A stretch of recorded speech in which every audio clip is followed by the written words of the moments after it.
Another leadership lesson is having patience and not losing your cool.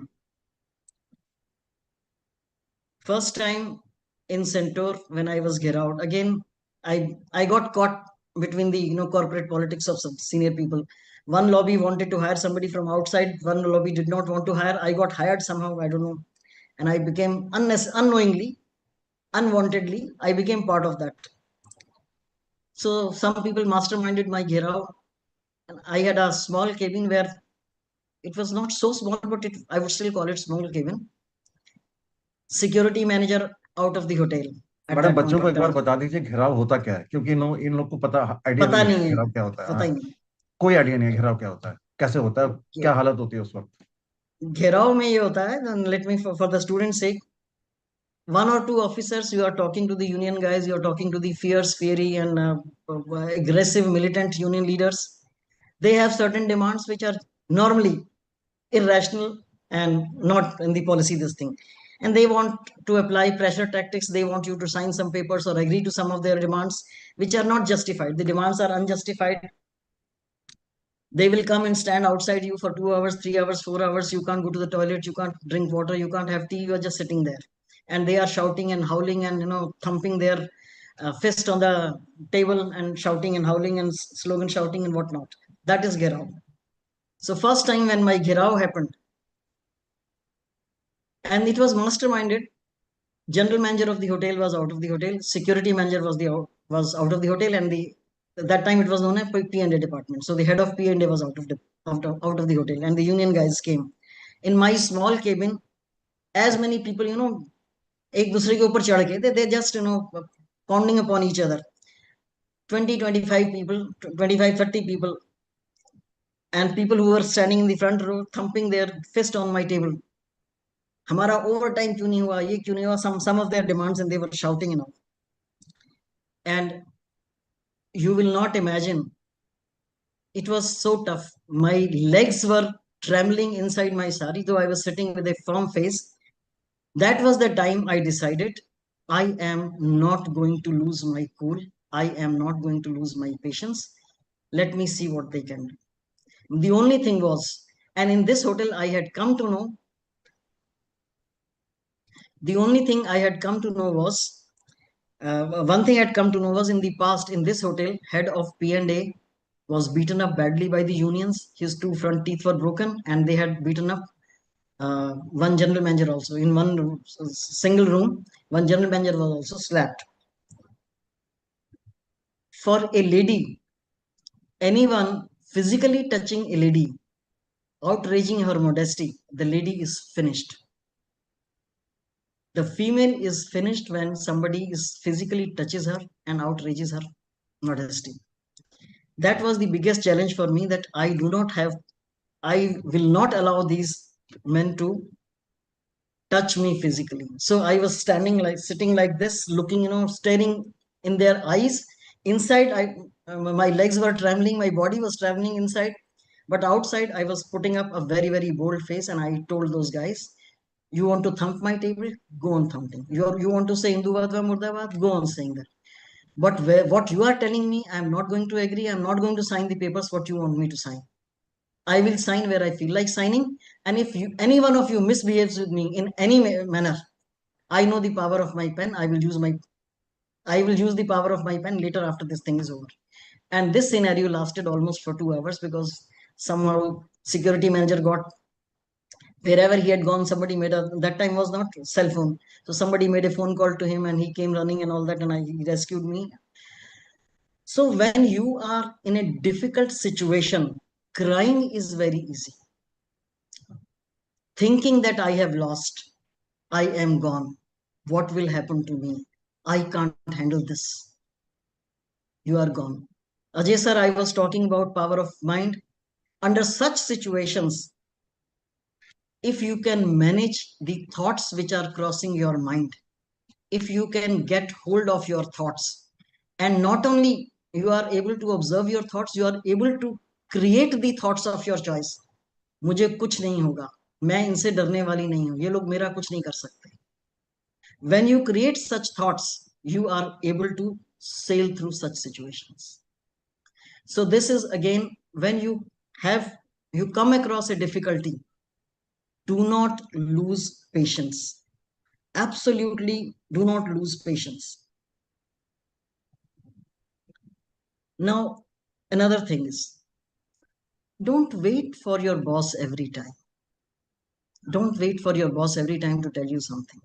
When some ideas come to your mind, go to your boss, tell your ideas, sir, if you permit me, I would like to share some ideas. Then share your ideas with the boss. If he agrees, he allows, implement those. If he does not allow, don't feel bad. Absolutely don't feel bad. How do you present your idea? That's also important. There have been situations, I have witnessed meetings where boss is saying something and a bright young person has some good idea and that person speaks, and the boss is very, very egoistic. He takes it literally. He thinks that this youngster is trying to show that he is intelligent or she is more intelligent than me. And that boss is then, after that meeting, the boss starts chasing and harassing this person. How do you present your ideas in a meeting? Politely, if it is possible, do it. Otherwise, go to him one on one, and with all humility and respect, say your ideas with all humility and respect. If the boss agrees, fine. If he does not agree, do not take it badly. Now, the other side of the same situation, the ideas.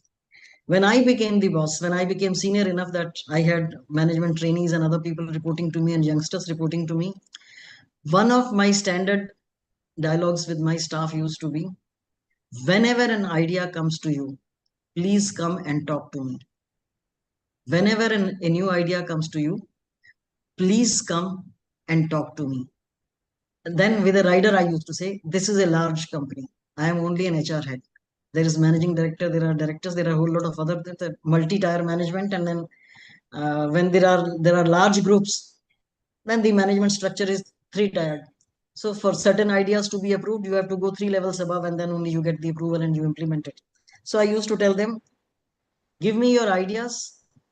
I am not having the total decision making power. I will see, churn, think about the idea, talk to the other stakeholders in the senior management. If we are able to implement, I will certainly implement. If we are not able to implement, don't mind it. And I'm pre-warning you, more than 90% of the ideas will be struck down by the senior management. But that should not demotivate you. You please keep on coming to you. Your job is to keep on coming to me. And whatever 10% of their ideas we could implement, this strategy paid very, very rich dividends to me. This strategy paid very rich dividends to me. And I would say, I was generous enough to give them the credit where it was due. We will implement, think, take approval, and then I would tell my boss also, this idea, this guy started, then I kept thinking, refined it further, but originally, this is the person who has given this idea. So this paid me rich dividends in all situations. Management thought that I am a proactive person. Management thought that I take care of my staff, and management also thought that she's not afraid of new ideas or not afraid of her staff more intelligent than her. This was another thing. One more management lesson I would like to tell you is, we have to act as mentor and guide to our colleagues and also our subordinates. We all have systems of performance management, KRAs, this, that, whole lot of these things. One unwritten KRA, I believe, for the managers is coaching and mentoring others around, and especially coaching and mentoring your staff. Challenge them, coach them. Don't give them ready-made answers when they come to you with a problem. First, coach them, question them like a coach. Once they are exhausted, then you give the solution. You may have the solution. Develop a solution-oriented thinking approach in their mind rather than just problem solving. They go to the boss, start crying, and the boss gives solutions. So develop them. And coach and guide your colleagues also where required. But coaching and guiding the colleagues is different, and coaching and mentoring the subordinates is different. Here also, one of the examples I will give you, I was in Central, and there the in charge of chemical lab left. And then after a lot of deliberations, that person was homegrown, he had grown from the ranks. And when that person left, after a lot of deliberations, management told me, please hire a PhD in chemistry. And the overall in charge of this setup was a BTech engineer. I went to him, I said, let's develop the job description and then how we are going to do it. And I had done my homework. I knew it's not going to be an easy fill up. This vacancy is not going to be easy. So I had to go to Delhi University, go to chemistry department, and people on the verge of completing the PhD. So it was all my thought process. How will I fill up this vacancy? Placement consultants will not be able to give us the kind of person we are looking at. So when I talked to this senior manager in charge of that area, that we are going to hire a PhD and let's write the job description and how we are going to do about it. And first thing he said, Mrs. Vadva, I am not going to have a PhD in my department. I said, why? मैं तो BTech हुआ, आप मुझे PhD दे दोगे, वो मेरी respect कैसे करेगा, मैं उससे काम कैसे करवाऊं? How will I make him work for me? He was absolute. You go and convince the management. I am not going to have a PhD. You can have BTech or BE chemical engineering, but I am not going to have anybody, not even MTech. BTech or BE chemical engineering, I am not going to have anybody PhD.